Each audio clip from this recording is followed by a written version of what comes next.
Juan Carlos Ramírez presenta La Vuelta, un podcast con actitud. Y ahora con ustedes, su anfitrión, Denis Rivera. Nos encontramos aquí con una leyenda, con un ícono de la lucha libre que todos vimos cuando crecimos, cuando éramos niños. La excelencia de la ejecución, el Hitman, Hart. Bret, thank you for being here in my podcast. It's an honor. Most of the audience I have in my podcast is a great fan of your work, your expertise, your execution. How's the Hitman doing these days? I'm doing very good. We know this isn't your first time in the island because back in the 80s you used to wrestle here, right? I started here. You start here. I had my first two matches in Canada, and then I came here and I had started my career. For how long you were here in the island? I think about 3 months. 3 months. And how was that experience for you here? You know, it was a turning point for me. It was I learned so much here that I learned all the things that I couldn't learn everywhere else. All right. The things that helped me with my career. I learned how to make a comeback in a match. Like I remember when I came here, I had two matches. I never really made a comeback. The two matches I had were babyface matches. All right. And I remember when I came here, it was like, I remember I wrestling a guy, Big Mike York, the Alaskan, and he said, "What are you gonna do for your comeback?" What? It's like, I didn't want to tell him that I never made a comeback. You like a heel in Canada? No, I just started. I had two matches. Green, total green. And I made my comeback, and when we came back, he never said anything bad about it. It was like, so I guess it was okay. And I remember watching, like when I was wrestling that guy that night, I went out and watched a couple of the matches before me. And they had some great wrestlers back then, like Carlos Colon and different guys wrestling. And I remember it's like, I got to be like that. Like I got to have a lot of fire and a lot of energy, and I tried to copy that. But, you know, that would have been so hard for me to do in Canada. Wouldn't have been the same. It was to make a comeback in Canada. You know, the people weren't the same. But here in Puerto Rico, they were so excited, fired up. Yeah. And so I learned, I think the hardest thing you can learn as being a babyface wrestler, how to make a really good, strong comeback and look at the people. Hear the people, feel the people. And I learned that here, and went home to Canada, and I was never nervous like I was before. I was nervous here. You came out relaxed for your matches, and you already knew what you got to do? Yeah, it was such an important step in my life, and I'm so grateful now that I came to Puerto Rico and I had those chances to work with those guys. And that's an awesome story for you guys here in the island. He just said it. Puerto Rico was like another school for him, you know, to learn new things in this business, this beautiful business we all love. And Bret, we seen that you have done it all in this business. You've been in the top of the mountain. You are respected worldwide. Right now, and I know that after you retire, that you became fighting, not in a wrestling ring, but different health issues. You survived cancer, you had a stroke, you're still here. You're hard as an ox, brother.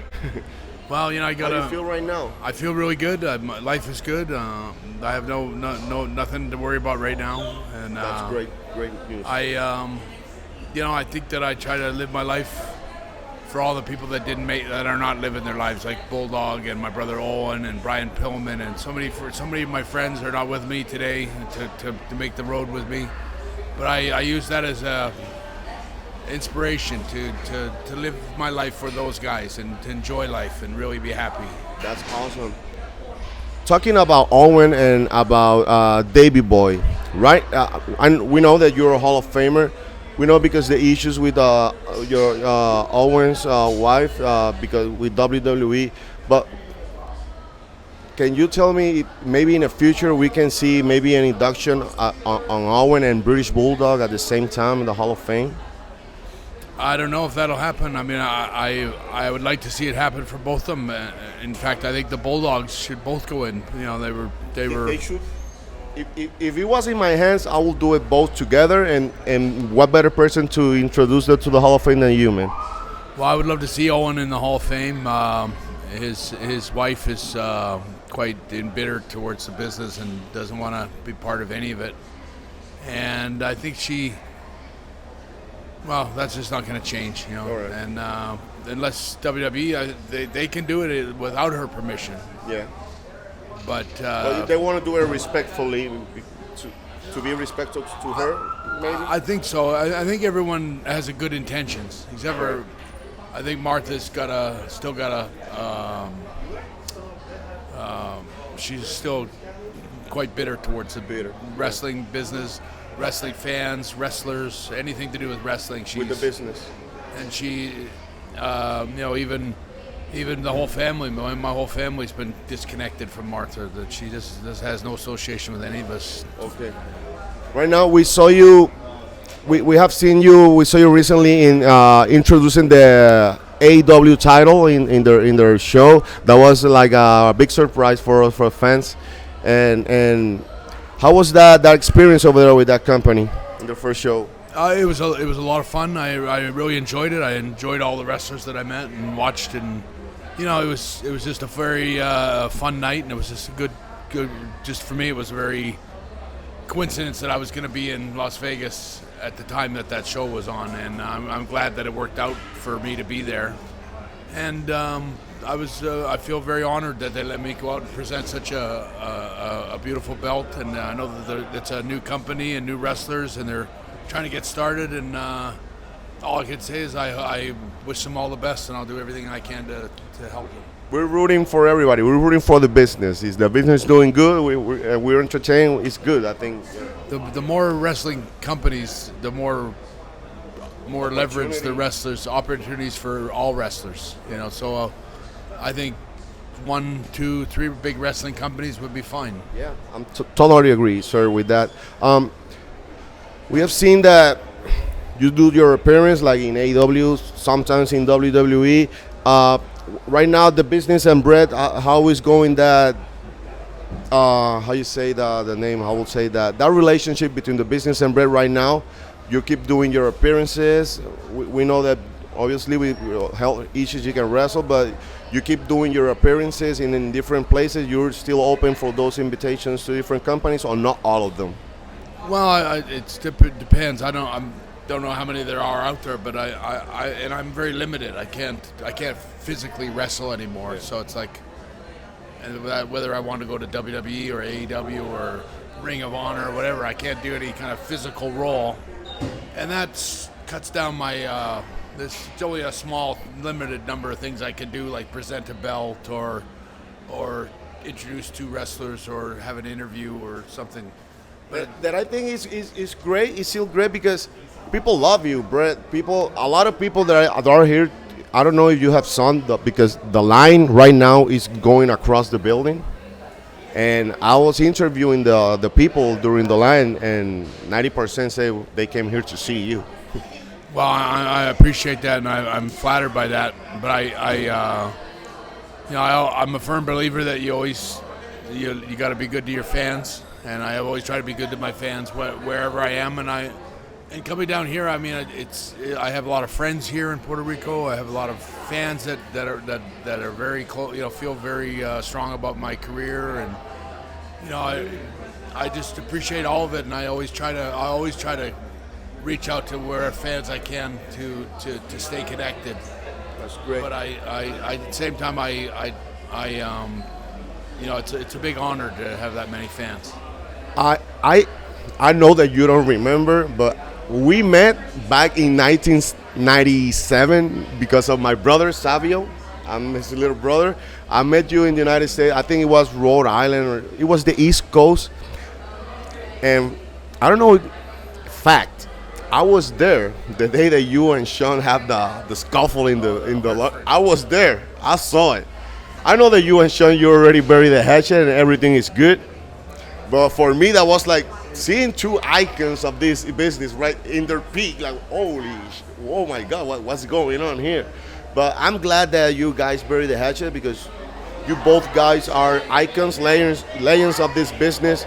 I personally respect you both, more you. I was more a fan of the Hitman than Heartbreak Kid, but I'm glad that you buried the hatchet, that you continue and had a happy ending at the end, because after all the back and forth you guys had, because there was a time that it was pure hatred between you guys, right? Well, it's never good to carry around a lot of bad feelings, and I learned that. I think that when Sean and I sort of made peace on Monday Night Raw and shook hands, that was all very real. It wasn't. In fact, Sean wanted to come see me before the show, and I said no, we'll do it live. Oh, we do it for real in the ring. That's a good one. And so there was no rehearsing, or it wasn't a prepared kind of thing where someone wrote out what I was going to say. It was like it was. There wasn't a script in no that. Script. It was straight from the heart, and we buried the hatchet. And I remember having reservations and thinking I'll probably regret burying the hatchet with Sean. That we'll probably have more problems. But we've never had any problems, and the last few times I've seen Sean, they've been really fun times. We're over it. All right, that's great to know, and because you both guys are icons of this business, and we fans love you, your work, what you have done for this business. Today, this card today is your tribute card. This is a tribute to the Hitman Hart. How do you feel about such a recognition here from the fans? And I saw the belt that they're gonna give you today. You will love it, brother. I don't know if you saw it, but I already saw it. You will love it. Well, I appreciate Hugo bringing me down, and I appreciate all the wrestlers that are going to put on the great show tonight. And, Rob Van Dam is a good friend of mine, and so many of the wrestlers that are here are very close friends of mine. I feel honored that in any way this is all about me. I hope it's more all about them and the Puerto Rican fans here. I know that that they've gone through such a tough time here in the island for the last 2-3 years. Have been really tough. Yeah. And what's better than bringing out a little wrestling and getting together and having a ton of touching all those old memories, and a lot of old memories for me. I got to see Barabbas back there and Chiqui Perón. Los hermanos Perón, the Perón brothers. Yeah, they were. I was so glad to see all those guys. They were such good friends of mine, and in wrestling, and even Savio, your brother. I always got along with most of the Puerto Rican wrestlers I ever met. And I got along really well with, like my brothers, my family, my dad. There's always been a good connection there, and a lot of love and respect. And seeing all these guys today is a big honor for me. Well, Bret, thank you so much for being here with us and have a little chat with me and with our audience. For me, I think this is the best interview I ever done. A legend like you, I respect and I admire so much. I hope that you continue your appearances and continue your health, a nice, healthy life, the rest of your life, the rest of your career. We respect you, we love you, and we hope to see you again in the island. Maybe to go to a beach. If you need a good beach, I can be your tour guide, man. We'll certainly leave it open. All right. Thank you so much for being with me. El hombre, la excelencia de la ejecución. The best there was, best there is. No, maybe he said it better than me. I don't. Best there is, best there was, best there ever will be. The Hitman Hart y la Vuelta. Thank you, Bret. Tú no ves que aquí el gallo soy yo.